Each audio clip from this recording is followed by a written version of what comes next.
The goal, basically, of any game is to win. That's the goal. So you want to win the game.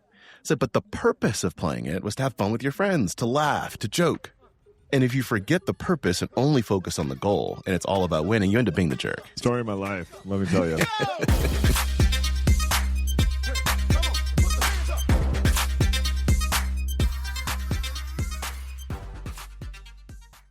This podcast contains the arguably witty banter of two friends, Skippy and Dougals, that like to debate about investing. The content is intended to be entertaining and for informational purposes only, not investment advice. You should do your own research and consult a financial professional before using any of the information in this podcast, and especially before investing. Skippy and Dougals here with one of your regular banter-filled episodes. Last week, we had the special annual premium for our annual subscribers, and we did the greatest hits of 2025 for everybody else. And now it's just Skippy and I throwing blows, having good times. You really struggled with that intro. I struggled with nothing. Struggled with nothing. It was excellent. One man's struggle is another man's joy. Go for it. Before we dive into what we're talking about, skippydougals@gmail.com. That's where you can send all of your listener mail. skippydougals.com. You can find everything about the show, where to get our premiums, where to find our Instas, all the things. Today, we got three. Uno, dos, tres. We got three things to talk about. We're going to start off with Venezuela. Skippy's reading a book for the first time in a while. Not really, but he's reading a book about Venezuela. I know, I got to throw the shade, though. Then we're going to talk about this pretty incredible, if you are into investing, which all of you are, pretty incredible piece called The Value of Growth, and then wrap it up with a Pablo Torre episode about scoring from his podcast. It's more interesting than it sounds. Trust me on that last one. It's worth sticking around for. It depends on how you interpret scoring, because it could be less interesting than it sounds. It's not that interesting. Okay. Keeping you're reading a book about life, let's just say. Yes, there you go. Okay, you're reading this book about Venezuela, Fishbowl, go for it. My goodness. So the CEO of ExxonMobil came out last week and said Venezuela is uninvestable. Why did he say that? Despite claiming to have the world's most oil reserves. Well, he used some facts, Dougals. I don't know why he did this. But he said, oh my goodness. Well, because we've been in Venezuela twice since 1940, and we've had all of our equipment and factories repossessed both times. Like, it's simply repossessed? Not worth the risk. You say repossessed? Like, the government just says this is ours now and kicks you out of the country. I didn't know much about Venezuela. I love South America. Spent some time down there. Would like to get back soon. But I started seeing these graphs online. Have you seen, like, GDP per capita in 1980, Venezuela is the top producing country in all of South America. Today, it is the lowest GDP per capita in all of South America. And I was just getting curious. How? Why? What is happening? So I picked up a light read called Things Are Never So Bad That They Can't Get Worse. Isn't that a great title? Things are so bad that they can't get worse. I want to talk about the economics and finance side of things. The country story is very interesting, incredibly corrupt, and depressing at times. But I learned a few terms, or at least got a refresher on a few terms. Have you heard of the Dutch disease? Are you going to give the name of the disease, or is that? Have you heard? No, it's called the Dutch disease. Oh, have you ever it's heard like the Spanish flu? No, I have not. Have you heard of the resource curse or a paradox of plenty? This sounds like a scene from the movie Airplane or something like that. No, this is so great. I wanted to catch you by surprise with all this stuff, right? Okay, so in 40s and 50s, when Venezuela, it's really like 30s, 40s, 50s, 1930s is what I'm talking about here. Okay. Venezuela's economy is fairly normal. And then oil is discovered, and it's very plentiful. And so it goes to the point where, like, oil's a third of economic output, right? Yeah, it's big. And then it ramps all the way up to where oil's like 90% of economic output. And then like 99% of economic output. And I thought 30 was big. What happens here is what was in 1977 by the Economist magazine termed the Dutch disease. Yeah, and this refers to a large natural gas oil field discovered in the Netherlands, okay? And I think I won't go into much detail there, but it was discovered in 1959. And it's so large and so massive that it effectively would control the Dutch economy if they let it control the Dutch economy. Yep. They managed to navigate this without destroying their economy, and we're going to talk about why in a little bit. Venezuela did not. Venezuela, when oil prices went crazy in 1973, oil embargo related to OPEC, and people in the U.S. are lining up for blocks on end to fill their gas tanks. Yes. What that does to the price of oil is it takes it up like 5 times. For the first time ever, really, Venezuela has so much money, they literally do not know what to do with it. And they're just like giving it away. Like, citizens get free gas, citizens get free housing, citizens get free food. Everything's great. This sounds like too much money chasing too few goods to me. Continue. Well, this seems like this should be a good thing, right? No, it doesn't. It's not to me. There's a lot of bad things. One of the bad things is it disconnects hard work from payoffs. The incentive structure gets completely broke because everyone gets free stuff all the time. But the other thing is you're just subject, your entire economy is subject to the movement of oil for the rest of time, unless you plan for it and navigate it effectively. So the Dutch disease, I want to talk about a little more before we can maybe go back to Venezuela. But what happens is there's a resource boom in a place that you own a lot of that resource. In Venezuela, that's oil. The price goes up, everything seems great. But what that does is it makes your currency very, very strong. So if there was a chance, if there was another 10% or 50% of the economy where you export goods or do anything else with other countries, your currency appreciates to the point where that's no longer a viable economic outcome, right? Let's pick something stupid. I don't know. You manufacture and sell shoes, and you have like operations there.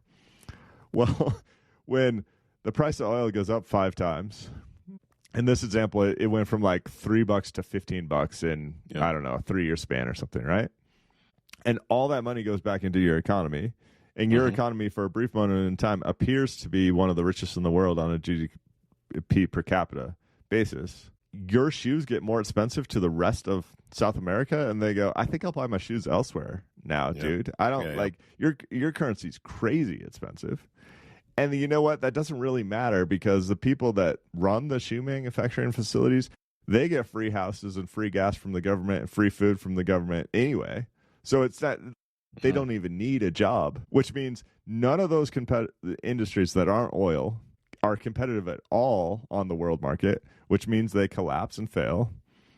And then there's nothing left. And if the price of oil gets cut in half, you're in trouble. What Venezuela did in the 80s that made this even worse, when that first oil boom happened, is they decided they were like God's country.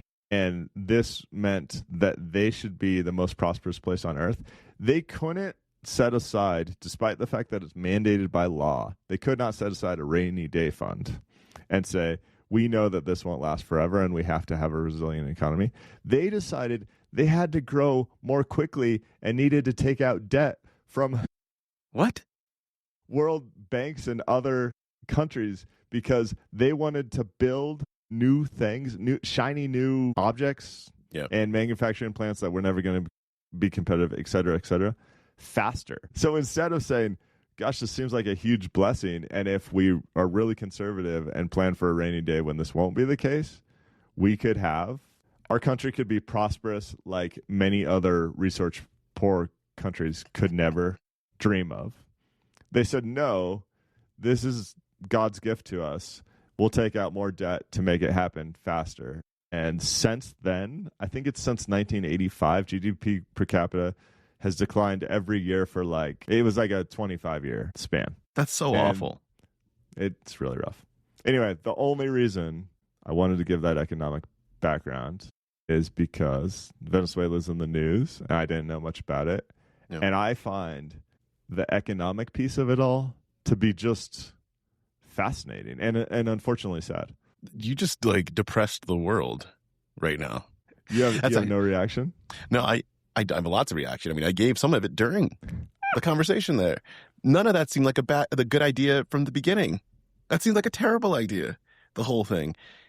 And I think there's so many economic lessons that sit inside of this book, which is why you just brought it up. It's it would take a while for us to unpack. One of them though, is the idea. I was joking about the too much money chasing too few goods. Yeah. But in general, and maybe I'll just bring this back a little bit to investing, it's the idea that if something feels too good to be true, you should step back and go, okay, how do I actually manage the situation in a good way? However, I'm assuming there was a dictator that was the head of Venezuela at the time, effectively, or in name or something. There had to be a committee. Their elections, their elections in the 80s appear to have been, this is Hugo Chavez, basically, appear to have been legitimate. Their elections recently are not. Less so. That's and a whole different. We currently have Hugo Chavez's successor was the person that was running Venezuela. He's currently the offensive coordinator for the New York Football Giants, according to some memes on Twitter. He's selling great Nike gear, though. That tracksuit they put him in sold out instantly. It's important. I'm glad that you brought this up. It's important that we educate ourselves about history, things that happen, so that we can think for ourselves as individuals and as a country in general, because these kinds of things are so easy to repeat. I'm going to say that and not go further. I appreciate that. I'll tell you that throughout the world, there is a wave of what's described as populists. Okay, see, now you're making me go further. No, we're not. That's all we're going to talk about. And that has been popular in Venezuela multiple times in the last 100 years. There's an interesting parallel there. Read the book if you're curious. Okay, here's the last thing I want to tie it back to. Have you ever heard of Norway's sovereign wealth fund? And of course. From memory, I think it owns like 3% of all equities in the world or something. Okay? Norway avoided the Dutch disease, avoided the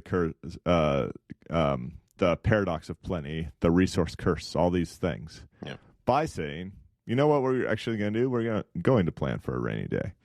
Now Norway has literally so much wealth, like the citizens can never spend it. Yeah. It's to the point where I'm sure there's a curse on that side. Like each citizen of Norway owns so much wealth per citizen that they don't want for a thing and never will if they continue to run the sovereign wealth fund.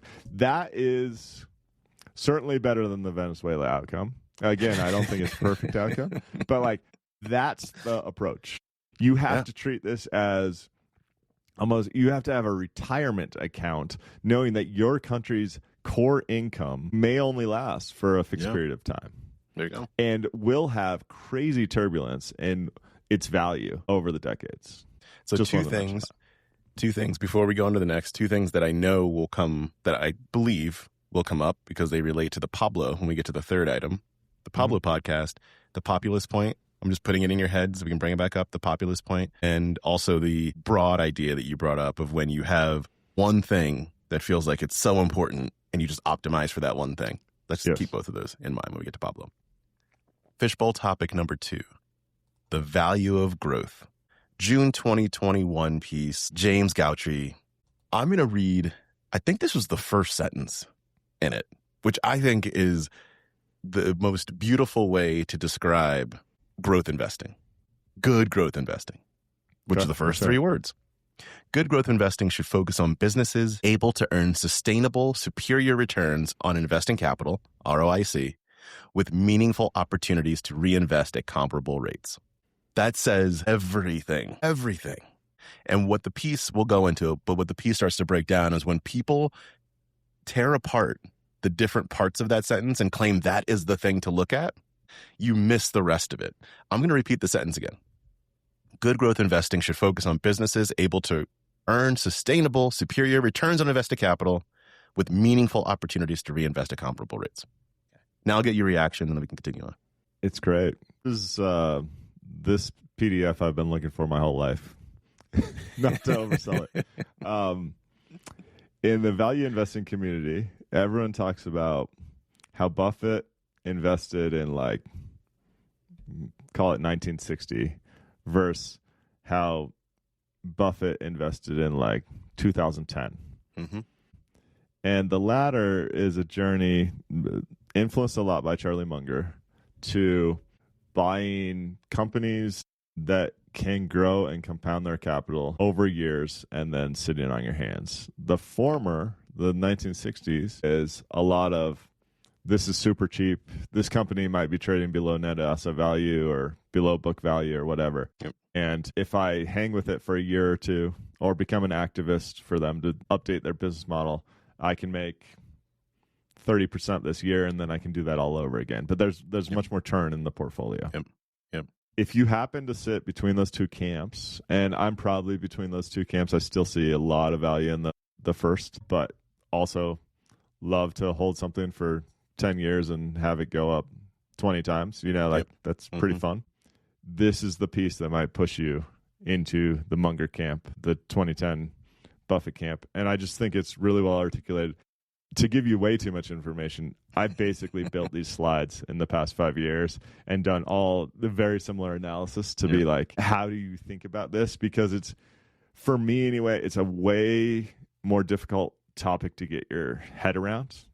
And until you have some big wins, like some 10 baggers, it can be really hard to like articulate this, because the former one is such an obvious, this company is immediately worth more than it's trading for. And you see that, it's a bunch of base hits. Sorry, I talked too much, but I think it's a really good piece. And you just alluded to this when you're talking about creating the slides and analysis. What he looks at here in the tables is he looks at, if you take the same stock and it's undervalued today, you take some ratio, PE, whatever it might be. You take some ratio, it's undervalued today, and then that value metric doubles, let's just say. And you compare that to a company that has great ROIC and it reinvests well. What's the difference in the values of those companies over time? So he has like a number of tables like that. You can take a look at the report. One concept he brings up, he calls it economic value add, EVA. And he defines this as, this is the mathematical version of that sentence that we just discussed. He defines this as ROIC, so return on invested capital, minus your cost of capital. So the difference between your return on that capital and how much that capital costs, multiplied by the actual absolute dollar amount of the invested capital that you have. Makes sense. It sounds more complex, but you're basically saying, like, here's my revenue. If you take this into like a human capacity, here's my revenue. I subtract out my cost. That gives like the return that I have, and then multiply that by whatever the base was. That's the economic value add that he has. So then he raises this question. He goes, all right, so we got it, right? This produces more money. Everybody go out and do it. Sound of Music, Age of Aquarius, everything's wonderful. But he brings up the fact that there are very few companies that actually do this over extended periods of time. So it's super hard. Very, very few. Very few. Like 1%, right? And he mentions 1%, and then he brings up this study by Bessembinder. And this study, for those that want to get a little bit more in depth with it, this study, you might recall, good sir, we discussed on episode 44. I went back and looked it up. Episode 44 of this here podcast. The title is Zuck is Officially Off His Rocker. It was November 1st of 2021. We talked about this study. And in this study, Bessembinder goes back and looks at all of the stocks in U.S. history going back to 1926, which is when like the core data set really starts for stocks in the U.S., and finds that 4% of all stocks since 1926 have created 100% of net wealth creation if you own them over the entirety of their existence. So it's just really, really hard to do this. And that's the crux. And if you go back to the debate I'm alluding to about early Buffett value investing principles versus more near-term stuff, my criticism of the near-term Buffett Munger approach that so many try and copy is exactly that. It's really, really hard, and people don't realize just how hard it is to find the next Costco or Apple at the perfect price. These I don't. It's just hard. The large majority of folks just go, oh, I'll just buy this, and it will compound at 20% a year for the next 30 years, and I'm going to be a billionaire. No, you're not. The chances of you finding that stock are so challenging that you probably shouldn't be buying individual stocks in the first place. I love how you broke this down, because I wasn't going to go really into the weeds of the article, because I think most people would find it boring. That said, if you're at all interested, you just need to read the thing. It's only 5 pages. Douglas, I love he compares Costco and LVMH. Oh, it's beautiful. in a way that's so great. And the premise Really. there, I think this is the premise when he gets there. He says that people talk about, which we've discussed here too, asset-light businesses. They talk about asset-light businesses, and like that's what you got to do because you don't have as much investment, and that's where, or necessary investment, and that's where he when he brings up that EVA equation we talked about before, he says the amount of invested capital matters. If you have a higher return of invested capital for a smaller base, the absolute dollar amount that you get back is less. So like it matters. It doesn't mean one is worse or one's better. It just matters. And that's where the Costco LVMH breakdown, I think, was like really good in showing that. Costco's margin is 3%. LVMH sells luxury handbags and champagne, right? Their profit margin is more like 20%. It seems like a no-brainer that LVMH should be a better investment, but the return on invested capital for Costco is significantly higher, almost double that of LVMH. So when you look deep under the covers, it's easy to say Costco's the way to go. Now, I hate Costco as an example these days because Costco, people have kind of uncovered this, and it trades at a crazy multiple. So everyone doing their back testing on Costco's performance to today is complete sandbagging, because I don't believe Costco's performance today is their true value. But hey, if you rode the wave, by all means, you get to celebrate it. By all means. I'm going to shout out one more of our episodes here. Is in episode 239, which is just last year in 2025, August 11, 2025, Michael Mauboussin, PE Ratios and the Art of Future Value.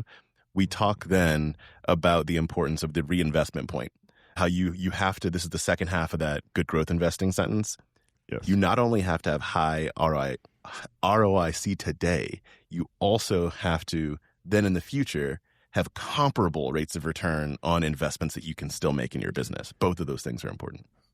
Such a critical point, right? Because where maybe 5% of companies might be able to do this for 5 years, right? But the companies that can do this for 30 years can truly rapidly grow their asset base, the size of their company is the way to say it, and still have the ability to reinvest more money in their company at highly positive rates while continuing to grow at 20% a year. That's where, like, to find a company that can do that is so challenging. But when you do, man, sit on your hands and go to the Bahamas, because you're going to be rich. This is the Tom Brady argument. The Tom Brady argument, stick with me. The Tom Brady argument of where he sits among the echelon of quarterbacks. When I hear people say Tom Brady isn't one of the greatest quarterbacks or the greatest quarterback of all time, they go, look at all these other quarterbacks and their ability to pass the ball perfectly, they have such accuracy, they can move in the pocket better, he's all that. You go, yeah, okay, so Tom Brady, here, I'm going to bring it back. Tom Brady's ROIC is, let's call it 15%, when you have Joe Montana, John Elway, Peyton Manning, whoever, are at like 18, 20%. But the brother man could do it for 20 years. Like, he was able to reinvest that ability for 20 years. And it's the longevity, I think, that actually makes that really interesting. Lower ROIC, longer period of time. And a lot of people in that position, you don't take care of your bodies, et cetera, whatever it might be, you can't last that long. And that, I think, is an important point. Next topic, speechless. Speechless. All right. No, I'm gonna read one last sentence from this piece. Okay. It's really good. This hopefully hammers home some of the things we're saying. It is a mathematical certainty that the higher price paid, the lower the future return. Yet there are instances where investors should worry less about current valuation, much less in fact, and those where it will determine almost everything. If you find something that has huge ROICs that can continue to grow and continue to reinvest that capital, and again, that's really, really hard, it almost doesn't matter what you pay for it today. That is crazy for a value investor to say. But this is where I fully agree with Munger, that this is the very definition of value investing. Like, value investing does not mean buying something with a PE of 6. Value investing means buying something that is an amazing deal based on the business. And that a deal might take a few years or even a decade to materialize. But when it does, it's a game changer. It's a good piece. I appreciate you Really talking good. about it. Really good. Okay. Fishbowl topic number 3. You ready? Pablo Torre, man. So I think Pablo Torre is kind of hilarious. And I was not expecting to like this episode of this podcast. So this podcast is called The Points You Shouldn't Score a New Year's Resolution. I want to give some background selfishly. He effectively says, I was thinking about 2026 and thinking about my goals for the year and thinking, hey, maybe I should get more YouTube views, or like maybe I should try and get more subscribers, or maybe whatever. And then I realized, I'm paraphrasing here, but I realized like, I don't think I want that, because this is him. He wants to run a podcast that is based on core journalism principles with sourced information and everything else. And what he knows is that's not what gets the highest number of subscribers, right? That's not what Mr. Beast does. And so he finds himself in this juxtaposition of like, what do I actually want? I think what I want is clearly not in the number of subscribers, the number of downloads, the number of YouTube views, but how do I quantify my goals in 2026? And I think that conversation gets so interesting so quick. And he didn't really talk about money, right? But money is the scoreboard of life. Money is the easiest in capitalist way, society. In the U.S., yeah, to be like, I'm doing great or I'm doing bad. And my preamble is going to continue here, Dougals. Sorry. But I see so many people. I cannot tell you how many people I deal with on a daily basis that I go, you should probably make less money. And the look on someone's face when you say, like, you should probably like make less money, or like you probably have enough money already, it boggles people's mind, because that's how they're used to keeping score. Yep. So I just love the perspective. Everything related to this podcast I thought was tons of fun. It was tons of fun. So what he does in this podcast is he brings on an expert in the philosophy of art, the philosophy of gaming, and he talks about scoring. The idea of using a score, using a metric, getting back to your Instagram views and likes and all that, the idea of using that as the scoreboard, and how this person who has analyzed that and written a book that's coming out, I think, next week. So I want to pick that up. But has written this book about scoring and what that does to the human psyche, what that does for society, etc. That's what this is. It's an interview. One of the concepts that I really liked in here was the phrase "to be value captured." Like, I hadn't heard that phrase before. And so what it means, going back to Venezuela, what it means is when you're only going after the metric, that's when you are value captured. The value has been defined as X. It's been defined as Instagram likes. That's the value. And when you're only going after that, you are value captured. I like that phrase. Well, let me jump in. I think the Instagram is a really good example. You might have downloaded Instagram, and let's use you as an example because it's more fun, to connect with friends, right? To like be a better friend and to keep up with your group of people that you care about, friends and family. Yep. And Instagram might have value captured you to sell you ads in a way that you now care about the number of likes you get, and you open that app 25 times a day. If you could truly go back in the time machine and say, am I downloading Instagram to post manicured pictures of me and my family and open the app 25 times a day and then care about the number of likes I get? I think you'd say, what? No, I'm actually not. It's actually not helping me connect with my friends. Yeah, and they bring up the example of U.S. News and World Report. And in the similar vein, where they say, if you go back to whenever it started, this is what they talk about on this podcast. If you go back to whenever before that started, and you had people deciding on where they wanted to go to school, the way that the schools would describe the experience in their campus were all different. You would say, this school is the school where you come here and we can get people the best jobs that pay the most money. You come to this school and what we care about is the experience of the individual and opening up humanity, whatever. They would describe their schools differently based on whatever it was. Class-sized, social connections, ability to get outdoors, ability to travel, whatever. Like, schools used to have identities that people could choose from that wasn't just, we're ranked the highest by, don't get me started on U.S. News and World Reports, because all the reports are garbage anyway. A lot of the data is completely made up. And I'm going to steal your identity word, because the schools had the identities, and then individuals also had their own identities. You made a personal choice, and it wasn't, I'm going to the number 5 school.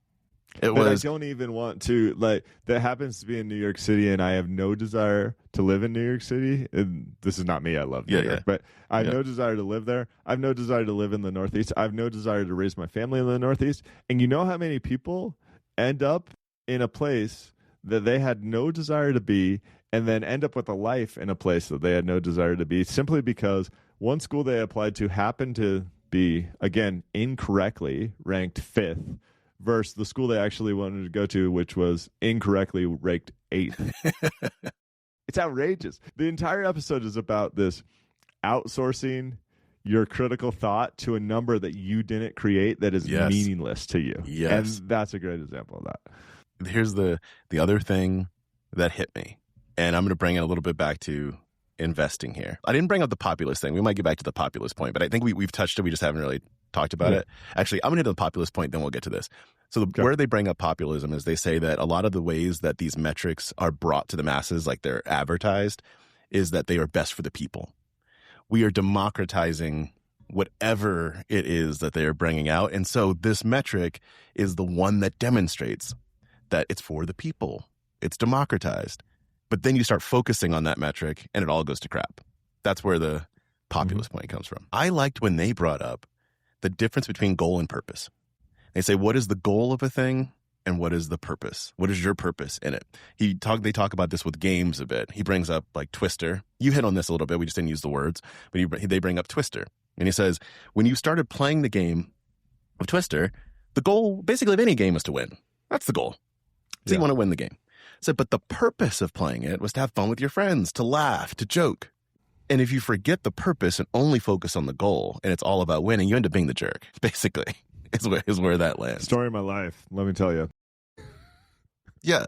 I know the people that are hiding the cards under the table, like when you're playing, like so separate out the goal and the purpose. When you were talking about Instagram, it was the same thing. We just didn't use those words.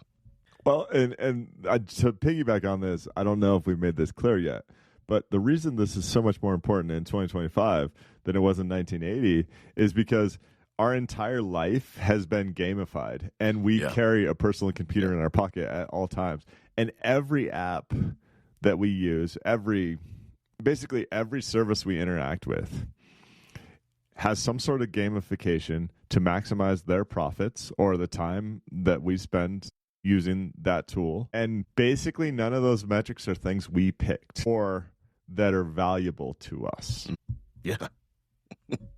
Now, it's crazy to think about. It's really it's wild. I was thinking about 1984, the book 1984, during so much for this podcast, because they talk about how words are power. If you take away the meaning of words, it's power. I thought about 1984.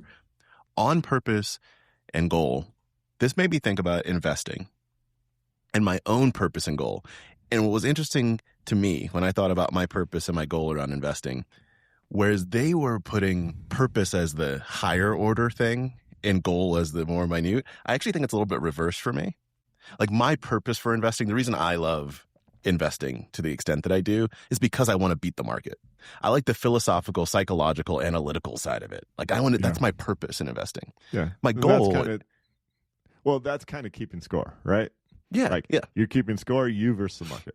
That's my purpose. My goal is long-term financial stability. If my goal and my purpose were the same, I would just buy VTI and then go hang out and that'd be fine if they were both the same.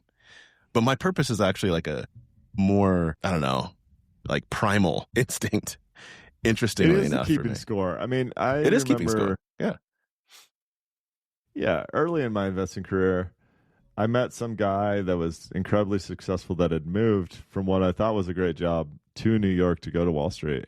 And I was peeling back why, because it wasn't that he needed the funds or anything. And he's just like, I like the challenge of competing against the world's smartest people in a game that you can clearly keep score for. I think that's what appeals to a lot of people. I mean, I have similar feelings, but they're mixed up differently. When the market goes crazy and goes up 25% and my portfolio goes up 22%, I have to talk to myself and be like, you know what?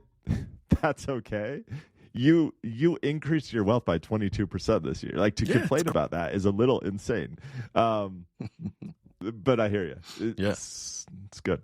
And the place where I recently have had to talk to myself about this is, how do I ensure, and again, this is why I think it's reversed, how do I ensure that my purpose doesn't undermine my goal? Yes. You probably know more about that than the broader audience here, because you have more insight into probably what I mean by that. Well, this kind of goes back to me telling friends and colleagues at the time that I think this is not you, Douglas, but I think you might have too much money, or you might want to focus on money a little less, because this is not a, gosh, is it fun to play that game? Is it fun to be like, this is a challenge against really bright people and I want to win that game? That's great. But I also see people get to levels of wealth where it changes and drives their identities in a way that their 8-year-old self probably wouldn't be happy about. And so there's a double edge to that sword that can be really challenging. So this makes me think about, so I'm writing a book right now, which is an incredibly hard and rewarding experience. As a part of that, I'm talking about financial insecurity that comes with having money. And there's a quote that I bring out about Buffett that's from The Art of Spending. So I want to read this. So what Morgan Housel, who wrote The Art of Spending, what he was saying is that Buffett was so internally focused on compounding that everyday expenses stopped being a small amount of money and started being bigger. Here's the exact quote. It's kind of long, so sorry. Warren Buffett was so obsessed with compounding at an early age that he measured current expenses by what that amount would be worth in the future if he instead invested it and let it grow. A haircut, in his mind, cost $30,000. That's what the few bucks would be worth in the future if he instead let it compound. An expensive suit cost millions in foregone future investment returns. A car wash wasn't worth it under this logic. It would cost tens of thousands of dollars in future money to remove some dirt. And he is an extreme example of everything. Yes. All I want you to do with this discussion is think about it for a second. Buffett's 8-year-old self might have really wanted to run his entire life that way. Like, he might have really, because I think he desired to be the richest person and to have 20,000 people show up and give him an applause. Like, it's just how he's hard about it. He's not a normal guy. It's okay.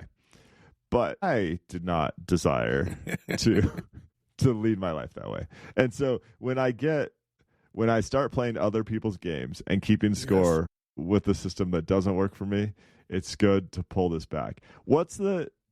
I feel like this is a famous quote. I don't know where it's from, but this whole episode for me, Diggles, I just heard this quote: play stupid games, win stupid prizes. Yes. And I just was chuckling because it's like, yeah, if you're caught up in Instagram likes or whatever the case may be, like, you can win stupid prizes.